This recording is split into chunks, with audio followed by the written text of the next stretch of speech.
Instructor senior officer की बात से खास खुश नहीं था। उसी वक्त विशाल, जो कि कमरे के दरवाजे से चिपक कर इनकी सारी बातें सुन रहा था, वो रो पड़ा। दूसरा फौजी भी इस बात को समझ गया था। वो कबीर को कंबल उड़ाते हुए उसी के बगल में बैठ गया। उसके पास सुनने को कुछ था ही नहीं, कहता भी क्या। आखिर उसने विशाल को इस बात पर पहले ही 2 थप्पड़ लगा दिए थे। अगले दिन कबीर फिजिकल एग्जामिनेशन रूम के बाहर अपने रिजल्ट का इंतजार कर रहा था। वो चुपचाप अपना पसीना पोंछ रहा था। विशाल भी उसी के साथ शांत खड़ा था। क्या होगा अगर रिजल्ट की वजह से तीनों अलग हो गए? इन 3 लोगों की टोली आर्मी के ज्वाइनिंग के पहले दिन से ही थी। अगर कबीर चला गया तो कुछ भी पहले जैसा नहीं होगा। तभी एग्जामिनेशन रूम से एक आदमी हाथ में फोल्डर लिए कबीर की तरफ आया और उसने कहा, रिजल्ट अच्छे नहीं हैं, सुनना चाहोगे? आखिर कबीर था तो फौजी ही। चेहरे पर मुस्कान लिए हुए उसने कहा, जरूर सर। उसकी आवाज में कॉन्फिडेंस साफ झलक रहा था। तुम्हारी पावर, स्पीड, ताकत, हर चीज में बहुत बड़ी गिरावट है। कबीर सबसे बेस्ट सोल्जर्स में से एक था और अब उसकी ताकत और तेजी दोनों ही किसी आम आदमी जितनी ही हो गई थी। किसी के पास इतनी हिम्मत नहीं थी कि वो उसे बता पाए कि अब वो मिलिट्री इंटेलिजेंस ब्यूरो को ज्वाइन नहीं कर पाएगा।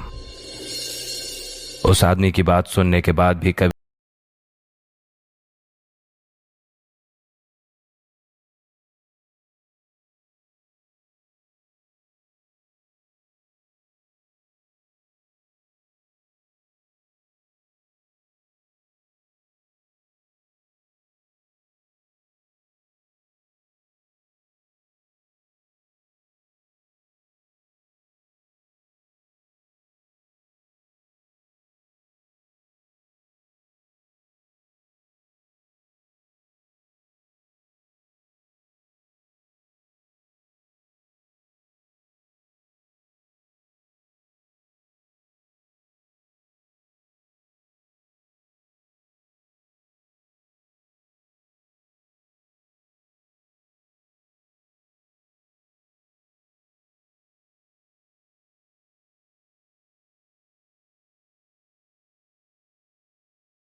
वहां से चला गया।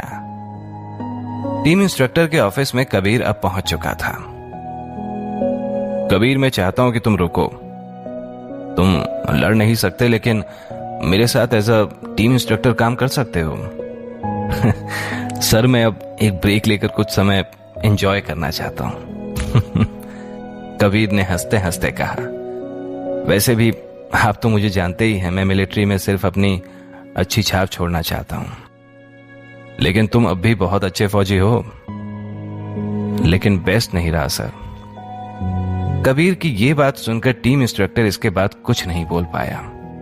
उसने कबीर को उसका रेफरेंस लेटर दिया और कहा, मैं जानता हूं तुम वापस आओगे। मैंने तुम्हारे लिए अपने दोस्त के साथ पुलिस डिपार्टमेंट में पोजीशन पक्की करवा ली है और वो तुम्हारे घर के पास ही है, दिल्ली में। जिसे सुनकर कबीर ने टीम इंस्ट्रक्टर को थैंक यू बोलकर सलामी दी और अपने रास्ते चला गया। वो विशाल और अपने साथियों को और गिल्ट में नहीं देखना चाहता था।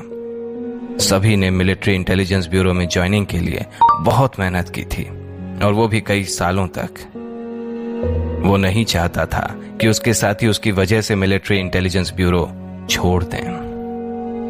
कबीर के पिता राजवीर शेखावत उसके बचपन से ही रोल मॉडल रहे हैं। मिलिट्री इंटेलिजेंस ब्यूरो में जाना सिर्फ उसका नहीं, उसके पिता का भी सपना था। वो अभी तो यहां से जा रहा था, लेकिन ये उसके आर्मी करियर का अंत नहीं है, बल्कि ये तो एक नई शुरुआत की शंखनाद है। कबीर MIB के लिए वापस आएगा।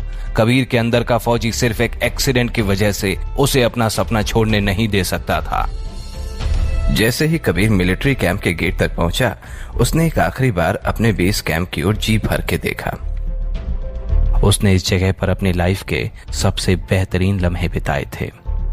तभी अचानक कबीर की नजर सड़क के किनारे लगी हुई होर्डिंग पर गई, जिस पर एक फिल्म का पोस्टर लगा था। फिल्म के पोस्टर में मशहूर बॉलीवुड एक्ट्रेस जेनिफर एक बेहद खूबसूरत राजकुमारी के गेटअप में थी और ऐसा लग रहा था मानो वो कबीर को ही घूर रही हो। ये देखकर तुरंत कबीर की आंखों की पुतलियां फैल गईं, जिसे टीम इंस्ट्रक्टर। वीडियो पसंद आई तो लाइक करें और चैनल को सब्सक्राइब करें नेक्स्ट पार्ट के लिए।